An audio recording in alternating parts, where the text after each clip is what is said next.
Olá pessoal, sou o pastor Guilherme Rocha e eu, como cristão, também pastor, quero dar uma resposta ao decano, o ministro do STF, Celso de Mello, que de fato nos acusou de nazistas, sendo eu, eleitor do Bolsonaro, me sinto difamado, como também caluniado. Crimes contra a honra, e eu, como então pastor, devo me pronunciar. Como aconselho também todos os líderes de alguma forma manifestar. Como então disse Olavo de Carvalho, se você não reage ao crime que eles cometem contra você, logo eles acusam você de cometê-los contra eles. E essa é uma regra invariável, sem exceções. Então, só para você ter ideia, um breve resumo do que é o nazismo e qual é o espectro que ele está, sem relacionar aqui as suas variações. O principal produto, então, da direita está em elementos como livre mercado, Estado pequeno, o direito à propriedade privada. Em contrapartida, a esquerda, por sua vez, tem como principal produto o Estado grande, absoluto, que impõe então o controle sobre o mercado, sobre as liberdades individuais e sobre a propriedade, ou seja, estatiza tudo, prioriza o coletivismo, e isso é o que conhecemos então como socialismo. Tudo começa então pelo Partido Nacional Socialista dos Trabalhadores Alemães, que surgiu em 1920, quando Hitler assumiu o Partido dos Trabalhadores Alemães e, de fato, rebatizou com esse nome que eu referi.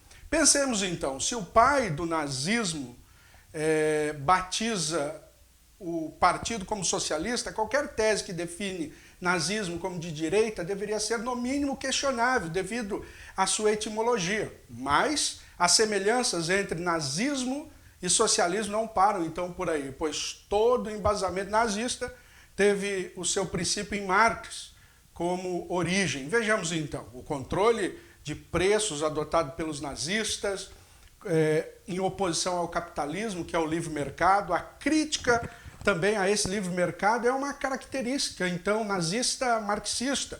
As empresas eram controladas pelo governo, sendo apenas fachadas. O governo também determinava o que devia ser produzido, a quantidade, os salários, então, a serem pagos.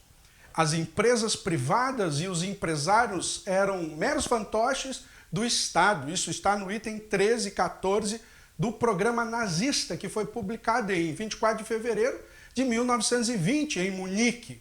E nós vemos hoje, nessa pandemia, que quem teve esse interesse controlador extremo às custas de um vírus ou utilizando dela para utilizar desta agenda, não foi o governo Bolsonaro.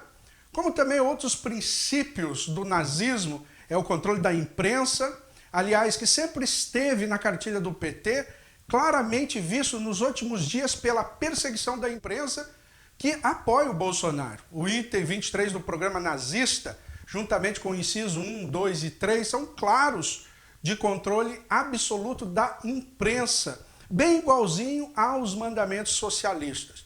Enquanto o nazismo defendia uma raça ariana superior, o socialismo marxista pregava uma classe superior, os oprimidos do proletariado. É importante, então, lembrar que partidos como o PT, PSOL, PCdoB, completamente avessos à ideia de políticas como é o do Bolsonaro, sempre mostraram resistentes e antipáticos também a Israel. E o governo atual aproximou-se de Israel como nenhum outro governo fez na história desse Brasil.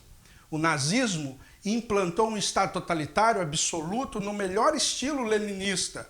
O item 25 da cartilha é muito claro sobre isso. O poder absoluto do Reich, esse era o nome oficial do Estado da nação alemã no período que abarcou Hitler. Essa, então, linha política é de ensinamento de esquerda, é de ensinamento marxista, como foi na Revolução também bolcheviques em 1917 na Rússia. Atribuiu ao governo Bolsonaro a pecha de nazifascista e seus eleitores, que dentre a maioria é cristã, é no mínimo incoerente, para não dizer outra coisa. Tendo o seu ministro, por exemplo, um liberal da escola de Chicago, proveniente da escola austríaca de Mises, chega a ser o absurdo do absurdo. A frase Brasil acima de tudo Deus acima de todos, tem outras prerrogativas, mas atribuir a essa ideia de um ultranacionalismo que era o governo nazifascista é um pensamento globalista. Como diz Gramsci, acuse-os do que você é e chame-os do que você faz. Nazistas e comunistas eram duas correntes socialistas diferentes, em conflito, mas com a mesma raiz ideológica, em oposição ao governo atual. Como então classificá-los como nazistas? A grosso modo, seria como se o PT e o PSDB, como já vimos no debate político das últimas eleições, brigando pelo poder no Brasil. Duas faces da mesma moeda, é um teatro de tesouras. O nazismo tem um pai e ele, de fato, é o socialismo marxista, coisa que esse governo é completamente avesso. O marxismo gerou muitos filhos, e todos maus. A única diferença entre o socialismo e o nazismo está na quantidade de mortes. O socialismo exterminou mais de 100 milhões de pessoas, enquanto o nazismo ceifou direta e indiretamente 40 milhões de pessoas.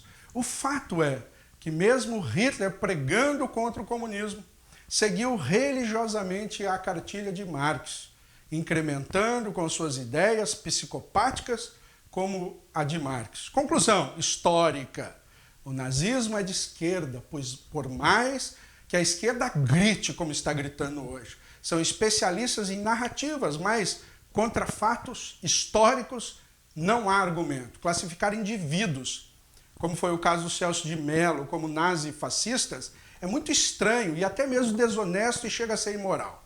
Sendo que nessa conjuntura, eu, como indivíduo, não quero entregar as minhas liberdades já garantidas na Constituição para o Estado. Sendo nós cristãos, ainda mais valendo desses fundamentos históricos, que de fato é a gênese da liberdade hoje individual, que tem a sua ideia inicial na Reforma Protestante. O que, de certa forma, todos os evangélicos têm o seu ponto histórico neste evento. As liberdades individuais, no seu conceito antropológico, ela é cristã. E a premissa nazifascista é tudo no Estado, nada contra o Estado e nada fora do Estado, e mais precisamente a nazista, que é a eugenia. É incongruente mediante a luta cristã pela dignidade da vida humana e pela luta pela laicidade do Estado, que, diga-se passagem, é uma conquista cristã que tem o seu pano de fundo também a reforma. Já ouviu falar da declaração teológica de Barme? É o primeiro sínodo da Igreja Confessante da Igreja Evangélica Alemã, realizado em 29 a 31 de maio de 1934, liderado por Karl Barth, também como Dietrich Bonhoeffer, a qual declarou contra o artigo ariano e elaboraram um documento onde cristãos confessaram a autoridade única de Jesus Cristo sobre a Igreja, reagindo à autoridade de Hitler, que queria instaurar o Reich sobre a Igreja. Essa declaração que foi lida na Igreja e entregue a Hitler, dizendo não para os seus comandos. Vale lembrar que Hitler foi nomeado chanceler em 1933, um ano depois as igrejas protestantes já tinham uma declaração contra o nazismo, inclusive lutaram para salvar judeus. Existe uma história, existe narrativa, a esquerda é especialista em narrativas. E a frase atribuída falsamente a Winston Churchill, mas é coerente ao cenário atual, que os fascistas do futuro chamarão a si mesmos de antifascistas. Romanos, capítulo 2, versículo 29, diz: mas é judeu o que é no interior, e circuncisão a que é de coração no espírito, não na letra, cujo louvor não provém dos homens, mas de Deus.